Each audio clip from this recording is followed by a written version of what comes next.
Kula suwun edisi tanya jawab niku wonten tapi khusus seputar aliran sesat. Mergi kula wau saking dalem niki kula cerita Kak Anam, cerita Muklisin, cerita. Artinya ngeten nggih, kula nyuwun untuk tema sekarang itu gimana nyikapi aliran sesat. Termasuk sing kula wau awal ngaji menyangkut dukun. Kita iku sing ngaku nabi mungkin terima musotek, tapi praktek sing ngaku pangeran pirang-pirang. Iku mau. Gue ada anut tanggalku delok mesti untuk musibah, untuk boyo. Muni mesti wah masalah sekali. Cara syariat ngono masalah sekali. Tapi kita ini jadi masyarakat gitu-gitu udah sensitif. Nganggep omongan ngono iku gak mus. Nggih mboten. Padahal Nabi Muhammad lali gak muni insyaallah pangeran oleh duka gak barbar. Saiki kita duwe kelompok sing seneng dukun padahal sing omongannya main mesti. Mergo niki penting sangat nggih. Kula wingi SMS teng kanca-kanca sing jamaah ngaji kula. Nabi nate dawuh, "Idza zuharatil fitanu wal bid'u fal yuzhiril alim ilmahu wa illa fa alaihi la'natullah wal malaikati wan nasi asma'in." Nak fitnah iku wis ketok, wong alim kudu ngetokno ngalime. Kaya kula wau ngetokno ngalim kula. Saiki wong bareng-bareng muji kaji. Tapi gak tau muji salat. Kudu ana wong alim sing nekat kaya kula muji salat gak buati ya Allah. Nggo ngimbangi wong alim-alim sing mau iso muji kaji. Padha-padha ibadah sitok dipuji sitok ora. Nek ora ya ora kabeh. Iya ya kabeh. Nah sing wani ngotot kaya kula, mergo ana regane, sampean macem-macem gertak malah ngredeg kabeh. Aku lho beda ae. Lha mergo nek sing ngomong sampean kan pancen kere ra kelar kaji. Nek kula kan gak ngarah ana wong darane ra kelar kaji. Kula pun piro ditawani kaji mulai tempat kerja sampai anak buah kula sing sugih-sugih. Gak sik tak kampanye salat sik ngono wis dielingno Kanjeng Nabi kampanyane salat wis bar ya tak kaji. Ya jangkut kula suwun nggih. Masa aliran sesat itu dimulai saka fantasi, eling-eling khoyali nggih cara bahasa hikam jenenge napa? Khoyali. Mergo kula niku pondok salaf niku kula nate, kula cerita. Saya itu pernah diskusi sama Dirjen Depa, pernah diskusi dengan orang-orang pinter. Pondok salaf itu harus ada sertifikat. Wonten sing musala pondok salaf kudu bersertifikat. Engko sing ketok nggih MUI, sinten? MUI. Mergo nek gak disertifikat, kadang kan ning pondoke wonge nakal to gak sempat ngalim, tapi berhubung soleh tetep ngiyai. Ngiyai ning desa terus dhewe aliran nganggo versine dhewe. Mau santrine rambutnya kon gondrong. Terus carane wiridan niku macem-macem, sitok umplung sitok kosong, umplung sitok isine watu. Terus ngesano nek ibadah glontang-glontang luwih apik timbang sing ora glontang. Artinya terus difantasi dhewe. Padahal nak fair tasbih ya bid'ah, nak nuruti bid'ah. Lah padha watu sudah kok tom apa? Cempolong terus diuncalno ning cempolong sing kosong ya padha nak nuruti iku diarani bid. Mergo inti wiridan kan ikhlas. Soal kaifiyahe wong kadang nganggo tasbih, kadang nganggo cetet-cetetan sing modern, kadang nganggo watu krikil. Tapi pondok-pondok salaf kan ngeri to nggih senteng desa-desa. Artinya nak sing ijek di guru induk, misalnya di guru teng sarang napa teng langitan napa ijek lumayan. Mulane sampai ana pepatah takokno bahasa Quran ta'allama bila syaihin fasaihu napa setan. Wong belajar tanpa guru, gurune setan. Mergo nuruti agama wong di fantasi dhewe-dhewe. Ya akhirnya koyo kasus sinten sing Malang ku Khairi ta sinten salat kon bahasa Indonesia. Saiki musodek. Artinya kan gawa fantasine piyambak. Engko dekne ngerti salat itu tujuannya kan eling pangeran. Eling tanpa artine kan gak iso.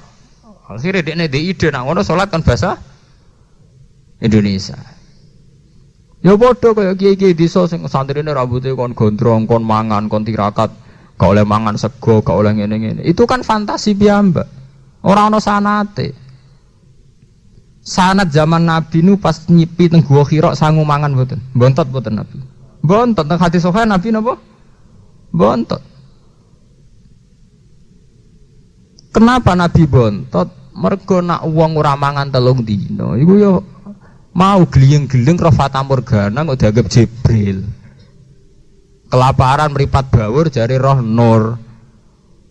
Jadi ini kula batesi tapi kula bertendensi hadis bahwa mungkin di antara jamaah sini kan ngerti atau enggak aliran macam-macam. Itu artinya kita antisipasi lah, kita harus kembali ke syariat. Mergo numun ribuan. Riyen teng Medion, teng Ngawi wonten MTA Majelis Tafsir Al-Qur'an. Terus saniki teng Sulawesi napa aliran Al-Haq, ning kota-kota ana aliran sing macam-macam. Paham nggih? Al-Qur'an suci macam-macam. Itu masalah utama kita. Ini awale itu kiai-kiai melok ngandil dosa. Mergo kiai-kiai senengane yo barang-barang sing berbau klenik. Akhirnya tepaan sing santri wis tipikalnya begitu. Sekarang mlebu to, nggih, mun karek mlebu, cara Jawa mundup-mundup malah entuk dalan. Ya itu tadi, karena kita wis ngekeki ruang itu. Ruang itu telah kita berikan. Akhirnya saiki mboten terkendali. Ya mulai kula nyuwun kiai-kiai sing biasa manakiban, manakib itu nggih dijiwai artine, termasuk cerita wau Abdul Qadir ngerti faidan nurun aduan apa fisama. Ngerti cerita-cerita bahwa masalah manakib itu masalah ilmiah. Memang dalam prosesi mungkin nyebelah pitik nggih monggo, tapi teng manakib banyak masalah ilmiah. Teng manakib wonten cerita ngeten. Niki eling-eling kok goleki meneh. Wong kula nu manakib yo apal, tapi apal kula ora kaya sampean nggo manakiban apal ilmiah iki kula. Wonten wali anyaran ngaku ketemu pangeran. Nggih wonten. Terus ditakono si Abdul Qadir, apa betul berita wong kok roh apa? Jare si Abdul Qadir, huwa musaddiqun fi qauli multabasun alaihi fi amri. Omongane dekne jujur, tapi dekne ngalami iltibas, ngalami gunjangan jiwa. Jujur tapi ngalami iltibas. Iku pas dekne puncak tok kewalian roh nur. Lah nure dekne fa asraqa nuruhu ala nure dekne berbenturan mbek nurul hakikat. Terus dekne nyangka nurul hakikat iku ainullah. Lha iku artine kan betapa ilmiahnya Syekh Abdul Qadir. Jebule dekne mau roh nuru basiratihi. Tapi nure basirahe disangka iku pengen. Intine kan ilmiah gitu, paham ya? Tapi nasibnya manake pelek nih zaman akhir. Dadi wak pitik ngono ya repot dadi. Ya nakib ya nasibnya sial juga akhirnya terus urusan wak pitik ya kaji nasibnya terus urusan biaya mbek ongkos oendan. Ibadah-ibadah tenan nasibnya gledek urusan pakan. Ngono kan repot to. Ya memang ndak salah, ini ndak salah kok. Ora nyanyi, ora dangdutan, tapi ya nek iso wis kadung manakiban sing bener. Lho kula sering diulang manakiban teng tangga to. Nggih kula dugi. Tapi jare tiang-tiang nak sing maca Mas Baik iku hawane ape njaluk donga sungkan jan. Mergo kiyaine ketoke anti. Dadi wong sugih nak ngaturi kula kek ora ngaturi kula ra enak. Kula dianggap wong alim. Ngaturi ku ngerti nak aturane ketat. Nggih kula tak omongi sing donga. Manakiban iki kok sono donga, ora sono donga kabul kajate ora usah ngono-ngono nak. Anggepe sedekahane fakir miskin iki wae. Ngoten Gus iya, nak gak ngono gak teko. Nggih mun terserah jenengan. Gak usah donga-donga. Nah donga ora sama manakiban wong rak donga. Wong ya ayuhan nas antumul fuqara'u ilau. Setiap saat kita donga mbek pangeran. Setiap saat kita fakir ilau. Donga ngenteni ana manakiban, ngenteni kaji, ngenteni wali songo. Setiap saat kita antumul fuqara'u napa? Ilallah. Kita setiap saat fakirun ilallah, fakirun ila rahmati. Takwa yang ngenteni engko. At-taqwa hahuna, haitsu makunta. Makom setingkat kula lah minimal pangeran setiap saat ngenteni manakiban, ngenteni kaji, ngenteni ini pangeran ilmu pangeran terus. Donga ya donga terus setiap saat kita antumul fuqara napa? Ilallah. Ora omongi sing ngundang manakib tak omongi. Ya aku teko. Lha maksud tembe niku Gus kula gadah hajat ngene. Urusan nemu hajat. Menungso hajate bek. Nah, nuruti manusia hajatnya gak bar. Mana kepinginnya minjamil hajat tuh. Watak dilana minjamil. Orang sadar sebagian hajat itu kriminal. Gua bolak-balik didik kangkang kulo santri kulo. Gue nak tuh, gue ngel-ngelo pangeran. Lah kok ngel-ngelo pangeran sebudilai ya cawe dok sing ayu. Gue roh gue muni naudzubillah min dzalik. Gue dongo untuk cawe dok iku ayu. Lah pangerane wong akeh. Nak pangeran nuruti kuwe ngekei bencana cawe wedok iku. Mergo cara cawe wedok iku kowe problem. Jadi cara kowe nikmat, cara cah iku musibah. Lah pangerane yo mikir nuruti kuwe nyelakakno wong li. Iya. Padha kowe donga toko mlaris dhewe, kape nyelakakno wong li. Iya. Kaya kula misale ora tau donga dadi kiai sukses. Lah apa kiai liya ora butuh sukses. Mun ndonga wis umum-umum sing kok didikane pangeran ya ndonga ya nduk sepuro. Ya sepuro kan gak harus sing rugi to. Nah nduk sukses sing rugi akeh. Kowe nduk ndonga dadi bupati, artine wong liya ora dadi to. Mulane kula nu ora iso diatur. Kula sering ditakani asisten bupati. Gus Bak itu kiai baru tapi undangannya kok susah. Sing gelem teko saking undang aku barang ki ora kagok. Ora usah teko. Kecuali misalnya bupati ngundang ini ada masalah bangsa atau masalah masyarakat yang saya anggap Pak Kiai termasuk yang bisa bikin solusi, kula teko. Karena ciri utama Nabi, ciri utama ulama mikir masalah ora kok teko terus pesta ulang tahun. Anak resepsi buyute nang teko, wis ora teko. Gedingnya Allah. Maksudnya ora urusan iku tuh ana jeneng ulama sing kacau sithik-sithik niku dono, tapi luwe waras. Di basane khusyuk ra jelas. Mangsa ada agama dek dolanan. Agama ya agama, inti agama iku wa ma umiru illa liya'budu wa mukhlisina napa? Laudin titik. Enggak dadi niki kula nyuwun untuk konteks ini, masalah aliran sesat itu ngeri. Dan ironisnya itu hampir semuanya jebolan pondok. Pondok kita kan, pondok salah. Kados awal ngaji kula wau karena agama bawa fantasi, bawa khoyal. Iku nak sing syariate ra kuat kego. Ya wong santri iku mulai iman mbek Akik Sulaiman sampai Klambi Antakusuma ku ana kabeh bek. Wis soal aliran pikirane wis ora guys. Sudah di dhuwit fantasine sing ora. Karena banyak ulama di Jawa itu yang jawabnya pakai standar kultural. Hanya kultural ya gak enak, nurutin apa? Gak enak. Jadi kita sebagai kiai itu kan di satu sisi membawa misi syariat. Ya, di satu sisi bagaimanapun kan ya membawa unsur kultural. Kalau balik malah ya. Jadi jamaah sini harus tahu bahwa saya jawab di sini dengan kapasitas ulama, tidak dengan kapasitas kultural. Karena ya banyak masuk kiai ngalim lah, kadang jawabnya pakai faham nopo kultural, dan itu kadang ya tidak salah. Terus sitok sing pertama apa kan?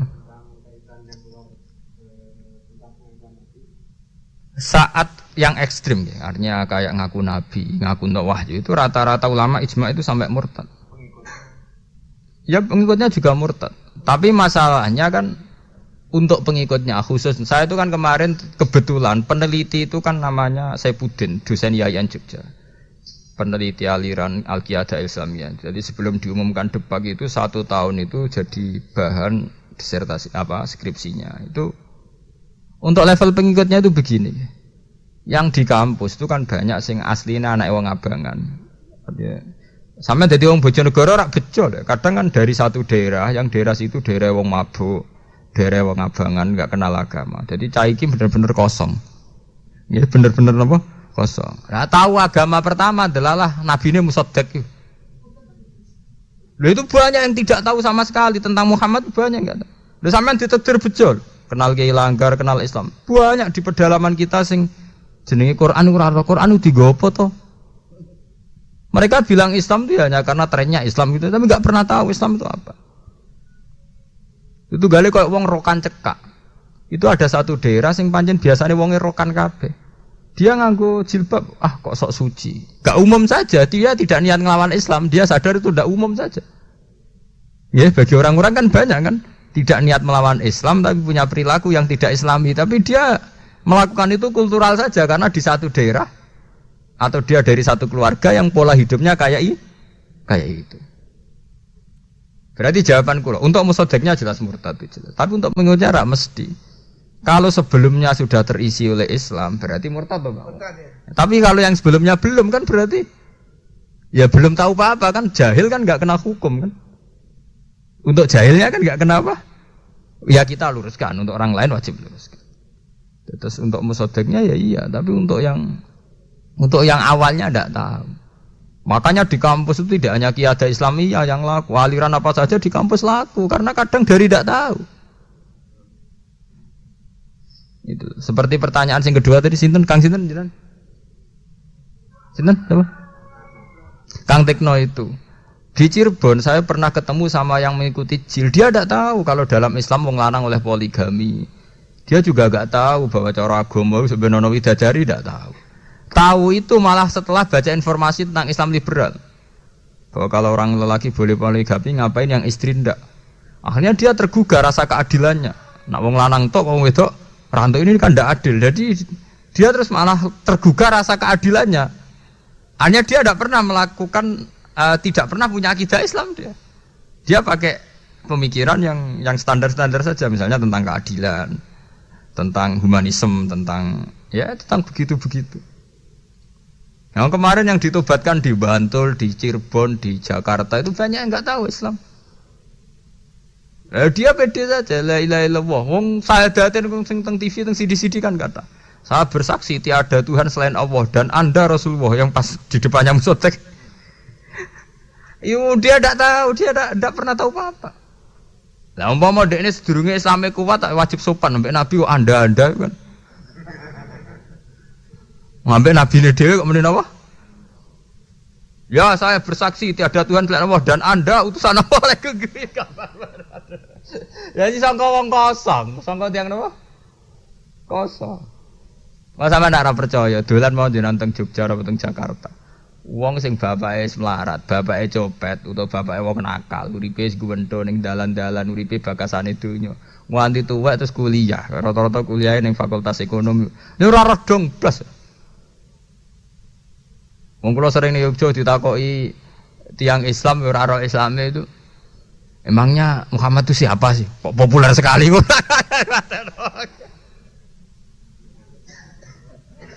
Kok populer apa?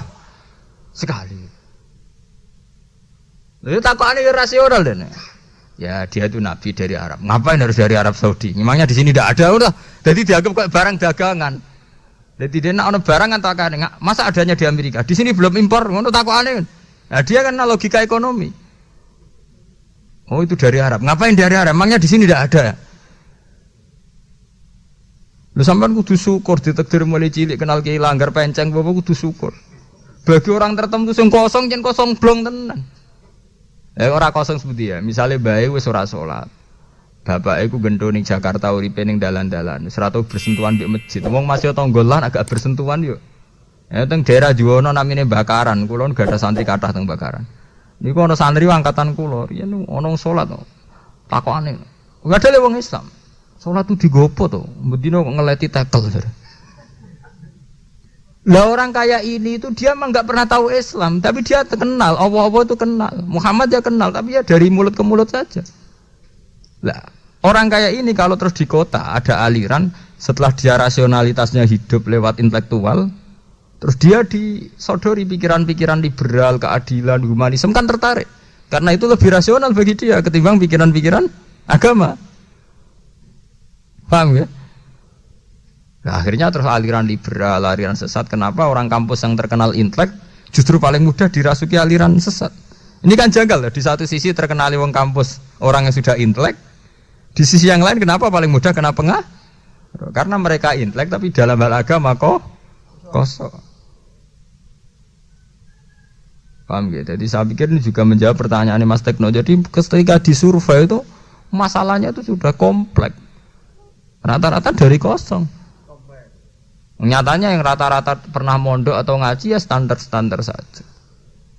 Kula nu kenal mbek Ulil, ketika ditanya dari dari hati ke hati berdialek mbek wong alim mboten pede ya, Mbak. Ndak, Anda meyakini begitu sebagai keyakinan apa sekedar itu hasil pemikiran yang Anda sendiri masih meraba-raba atau mencari-cari? Yang enggak disadari tiang awam kan antar wong pinter itu sadar teori relativitas, teori bahwa manusia itu mengalami ambiguitas, bahwa manusia dalam segala kecanggihan pikirannya itu mesti mengalami keraguan. Apa betul pikiran saya ini sudah final atau proses? Apa betul pikiran saya ini baru faktor atau akibat? Sehingga semua pakar-pakar itu kalau punya pemikiran itu sudah biasa, ada edisi revisi, ada edisi macam-macam. Tapi pengikutnya saja nganggap itu final. Bagi pemikirnya sendiri kadang nganggap itu tidak final. Makanya kayak pertanyaan Mas Tekno itu, apa itu istiadat yang spektakuler? Penulisnya sendiri atau pemikiran sendiri tidak pernah merasa spektakuler. Dia sendiri sebagai pakar, sebagai intelektual menyadari itu proses. Kayak Kunto Wijoyo dulu bikin moralitas Islam, terus zaman MH Inun Najib, zaman Cak Nur Kholis dulu, Islam Yes Partai Islam itu Itu orang-orang yang masih mencari. Nyatanya Nurcholish di akhir hayatnya ikut konvensi Golkar, ingin jadi presiden karena dia sadar Islam yes, partai Islam untuk jalan Islam. Dia tidak bisa setegas zaman ketua HMI bilang Islam yes, partai Islam no. Ketika orang sudah tua dengan segala proses sosial mungkin rubah. Oh iya, dalam konteks zaman akhir kalau kita tidak dukung salah satu kandidat atau tidak ikut partai politik, lalu lewat mana kan terus begitu. Ya akhirnya mau politik kan banyak kan, Kiai Nom dulu gak politik malah justru pas sepuh politik. Logikanya kan janggal, mestinya pas sepuh kan malah uzlah kan. Tapi karena kadang sadar dia loh, dengan berbagai gerakan moral kok tidak pernah efektif, tapi kan lewat perpu perda kok lebih efektif. Ya misalnya pelarangan narkoba, ada kan lewat moral kiai saja tidak cukup, tapi kalau lewat perda, bagaimanapun karena narkoba itu ilegal kan lewat perda kan tetap bisa ditangkap polisi kan. Artinya narkoba yang kucing-kucingan kan. Coba kalau hanya lewat moral kiai, orang narkoba gak berkucing kucingan. Artinya dengan kekuatan pemerintah kan lebih efektif karena kemudian jadi ilegal kan, jadi barang yang melawan hukum.